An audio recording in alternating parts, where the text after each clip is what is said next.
From seemingly possessed patients to nighttime screams, so many things happen at asylums that could haunt your dreams. I'm Melissa Malati, your host, and here are your top 10 dark mental asylum stories that will haunt you, part 2. In our number 10 spot, we have the aggressive girl. When this storyteller was younger, she was put into a psych ward after threatening to take her own life. She had only been in there one day before this incident happened. She was sitting on her bed just reading when, all of a sudden, she heard screaming in the halls. Then, less than a minute later, a girl in her 20s or so kicked down her door and was just staring at her with a devilish look and a sharp object in her hand. The storyteller sat there frozen looking at the girl when all of a sudden 2 bodyguards tackled the devilish girl to the ground. The girl was then dragged away and put into the quiet room. When the doctor came in, they told the patient that all was well and asked her if she wanted to still take her own life. The girl said nope, and she was then released one day later. In our number 9 spot, we have no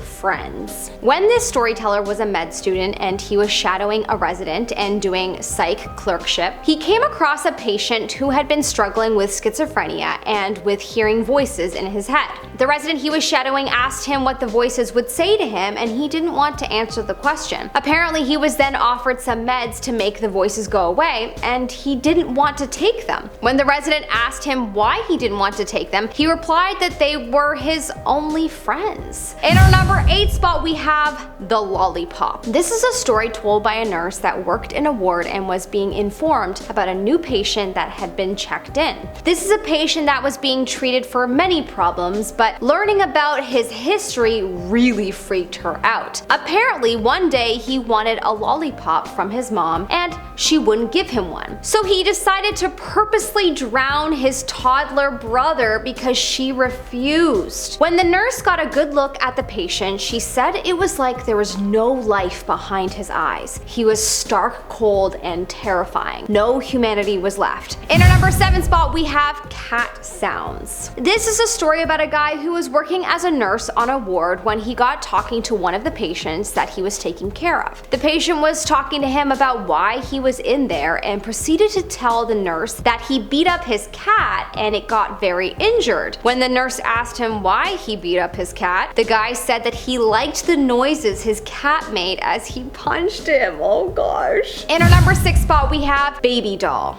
This story is told by a nursing assistant that would assist a sweet old lady with dementia in one of the wards. She had other psychological issues too, so that's why she was in there. This old woman believed herself to be a mother, and she had a baby doll that she would hold and believe it to be her child, and each night the nursing assistant would watch her tuck the baby in. She had her own little bed for the baby. She would also think herself to be pregnant at times, and when the baby was due and she wouldn't have the baby, she would get depressed and angry for about a month, until she thought herself to be pregnant again. One night the nursing assistant saw that she had forgotten to tuck her baby in, and so he said that he would help her. The woman punched the assistant right in the throat and he fell to the floor gasping for air when the woman continued to hit him and say that he was driving too fast and that he destroyed everything she loves. Later on, after this incident, the assistant discovered that the woman had once lost her 1-year-old and husband in a car accident when she was pregnant, and she was so distraught that she ended up giving her baby up for adoption. The assistant felt that it was as if she was in her own personal hell, reliving those memories over and over again. So sad. In our number 5 spot, we have the chemically induced psychosis. This was a story told by a ward assistant that came across a young man who was suffering from an illicit substance-induced psychosis. This patient was taken to this hospital and had been there for over a month with no signs of remission. He had all of the psychotic behaviors while he was in there. But what was horrific to witness was the moments when he would come out of it and popped into reality. He would have a look of sheer terror terror and his shaky voice always stuck in this assistant's mind. His family would be so sad and have a hard time visiting him when they did. I really can't imagine how this family must have felt to have to witness this. It's truly very haunting.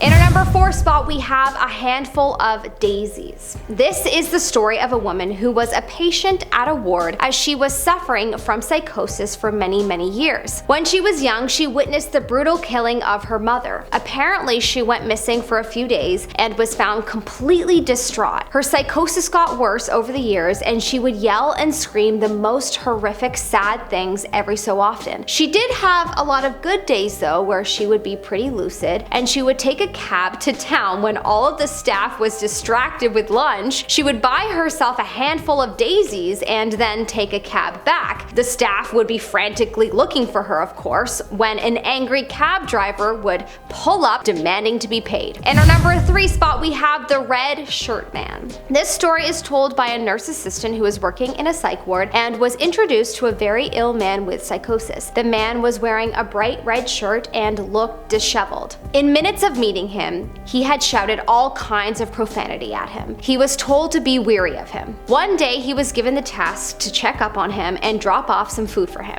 He was reluctant to do so, as most of the staff were afraid of this guy, as he was quite often very aggressive. When he approached his room, he knocked and asked him if he could come in. Silence. He knocked again, and still silence. So he announced that he was coming in regardless. He opened the door to find the man sitting on his bed, cross-legged, wearing his red shirt again, and staring at him with blood running down his nose. He must have hit himself or had done something to injure himself. When the assistant asked if he needed any help, the patient threatened to kill him and said his deceased father was going to help him. He quickly left the room and closed the door and asked to never see that patient again. He was pretty sure that there was some kind of demon inside of him. In our number 2 spot, we have The Nightly Screams. This is a story about a mental asylum from the early 1900s. This story is told by a woman named Nellie, who stayed in an asylum for 10 days undercover to see what the conditions were like. Apparently, every night she experienced what the nurses called the nightly screams. Screams could be heard every night from some of the same rooms, and some were different. Nellie reported that one night she heard a woman pray and beg for death, while on another night she heard a woman repeatedly shout, "Kill!" Well, that must have been horrific to witness. In our number 1 spot, we have The Spanish Demons. One night in a ward while on the night shift, a nurse heard a man freaking out. This man was from South America, and he was known to speak in Spanish from time to time. On this night, he was screaming and yelling about demons coming to get him in Spanish. She tried to do what she could to calm him down, but didn't have much luck, until he just abruptly stopped screaming and went dead silent. He was looking at something behind the nurse, which completely freaked her out enough to look behind her, and of course nothing was there. But he kept looking until she decided it was time to exit the room. She apparently didn't get much sleep that night, which makes sense. I don't think I would either.